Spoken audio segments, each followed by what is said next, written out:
Hello there.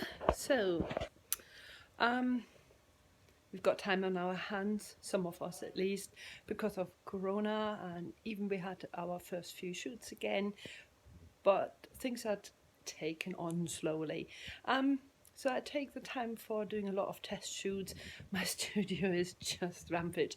I've got, as an example, still a fog machine here from my last shoot, and that is just outfits I organised to do more test shoots. Oh yeah, here in a corner, but that's already coming up. We do rockabilly.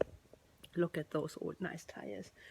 But yeah, more outfits for it, just getting them all together because I have to iron them and hang them out nicely for my clients. But as you can see here in the background, look at all that messy on the floor. I'm doing another DIY project. I had to stop today a bit shortly because I didn't know how to fix those flowers nicely on my hoop. Been to the DIY shop and got more cable binders because I wanted the flowers all around this hoop. It is a metal one. Can you hear it? You can't because on that hand I don't do the other way. Right. So it's a metal hoop for the circus.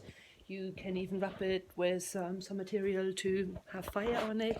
Yes, that is 90 centimeter diameter. Yeah, 90 centimeter diameter for aerial, I don't know, sports actions. We used it quite a few times for my ringmaster shoot and even a circus mini offer. This time we want to transfer it into like a fairy hoop, a witch circle or whatever. But my model needs to be able to sit in it.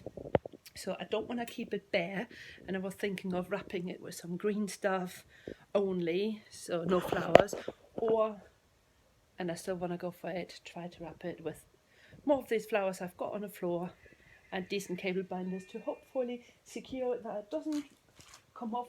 The problem is you can't use like wires, because once the model sits on it and the wire comes loose, she gets a bum pierced. Did I really say that? Yes, I did. So it has to stay that secure that when we wiggle on it, it doesn't come off, it doesn't roll around it and wraps around it. That is actually really difficult, and I will try my very, very best. So peeps, my message with this one is, once you build something like that, think of the security. Where do you actually secure it? I've got these perfect timbers in my attic, and I've used it a few times. Oh, can I sit in it? I don't think I can. I can't one-handed. I'm so unsportive at the moment. But yeah, so it is sturdy. You can be in it, hang off it. Make sure once you use something like that, buy decent quality. This was about, I think, 140 euros. But as I said, you can use it for fire, for just boards, or to wrap something around it. Make sure it is proper secured on the top, and whatever you put on doesn't harm the model. And it's best with something that's turning like this one, and I'm now here on my own and one-handed. You have an assistant there.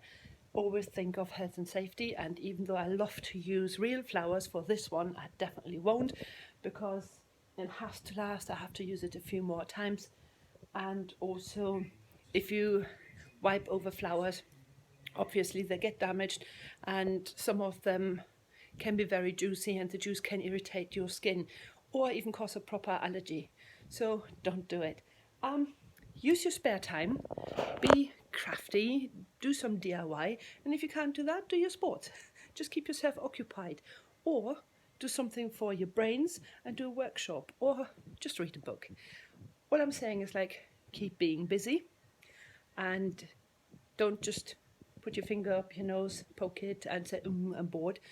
Just look around what other photographers got and perhaps copy some of these ideas in your own style, in your own time, and prepare for shoots to come, but do it in a very, very safe way.